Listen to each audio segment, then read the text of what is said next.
Karun Nair showed he's not here to be plan B by overcoming batting collapse, lively green deck like a test mainstay.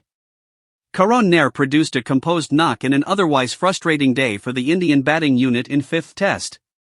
A little over a week ago, Karun Nair might have wondered if he had blown his second shot at test cricket.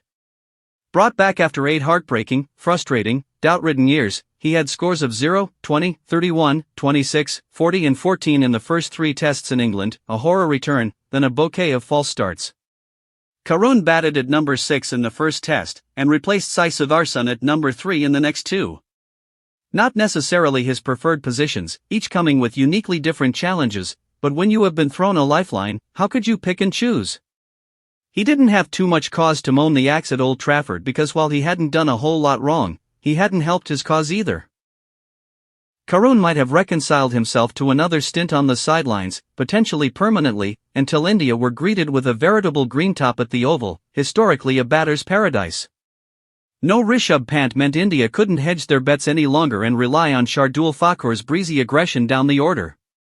They needed a specialist batter as insurance, and thus Karun got another chance to showcase his mettle. His character and hunger, his technique and his skills. The 33-year-old has done that and more in domestic cricket over the last 2 years, specifically, but this was different. Team in trouble, in-form batter, also the captain, having just run himself out. The ball doing crazy things that seemed to have gone out of fashion over the preceding 6 weeks. A skittish young tyro at the other end, wondering if he was culpable in any way in Shubman's Gill run out. 83 for 3, decent but hardly imposing. Karun Nair had his work cut out. More than he would have liked, possibly, but whoever said test cricket was easy? Karun saw Sudarshan dismissed by a peach from Josh Tongue, the now wayward, occasionally unplayable right-arm quick. And then Ravindra Jadeja, one of 3 centurions from Manchester, a carbon copy of the Sudarshan exit. At 123 for 5, India were in a tailspin, visions of a series-leveling victory distant and hazy, a tiny speck of light at the end of a dark, foreboding, endless tunnel. This was his chance. To come riding to his team's rescue, to convince himself more than anyone else that the unforgiving cauldron of test cricket wasn't an uncrackable riddle. To repay the faith placed in him, to deliver with the chips down, with the ball swinging and seeming as if a marionette worked by strings. He had to take care of himself, his own batting, which was an immense task in itself, but he also had to shepherd Dhruv Jurel, shoveled into the pant-vacated hot seat. As the vastly more seasoned hand, it was incumbent upon him to carry the younger resources around him. Perhaps in a way, it helped because otherwise, he might have been weighed down by the enormity of what lay ahead, he might have allowed himself to be shackled mentally, which in turn could have led to a frozen mind, leaden feet and heavy, hard, uncontrollable hands. He might have tried to overreach when the situation and the conditions called out for playing close to the body, playing the line of the ball instead of following it. County experience helping Nair.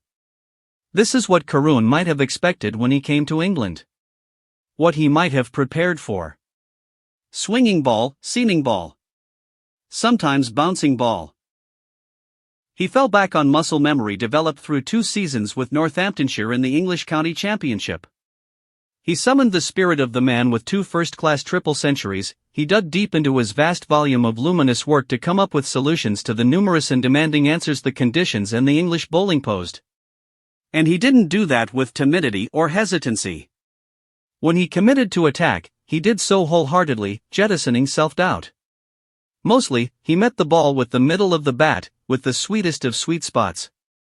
It takes courage to get one's left foot out and essay a drive when the ball is swinging, because the slightest error in judgment could be decisive. But Karun wasn't around to merely survive, he was also on the lookout for runs, because he knew that time spent in the middle had to be balanced by runs on the board. As the clock ticked over to 7:20 p.m. local time, Karun glanced left-arm spinner Jacob Bethel's first ball for a brace, bringing up what is currently his only Test 50.